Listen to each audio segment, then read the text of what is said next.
Облыстық сыбайлас жемқорлыққа қарсы іс-қимыл департаменті және Сарыарқа адалдық алаңы жобалық кеңсесінің ұйымдастыруымен адал ұрпақ мектеп аралық және саналы ұрпақ студенттер клубтарын слет өткізілді. Шара барысында сыбайлас жемқорлыққа қарсы тақырыпта үздік эссе және TikTok байқауларының жеңімпаздары марапатталды.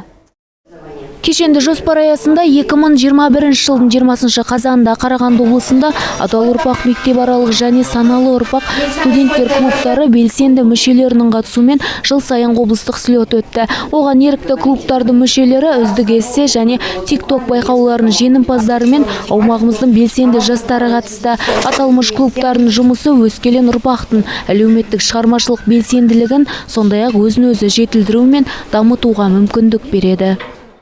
Сегодня у нас был проведен слет.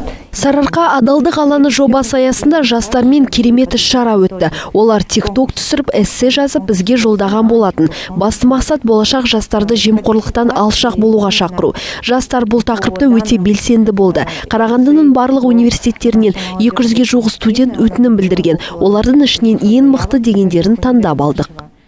Эссе жанрында үздік деп танылған арна сатып алды медициналық университеттің 6-шы курс студенті. Ол өз шығармасында сыбайлас жемқорлық ел болашағына, ұлт қауіпсіздігіне үлкен зиян тигізетінін баса айтып, келеңсіз құбылыспен бірге айығуға шақырған. Біздің қоғамда сыбайлас жемқорлыққа жол жоқ дейді бойжеткен.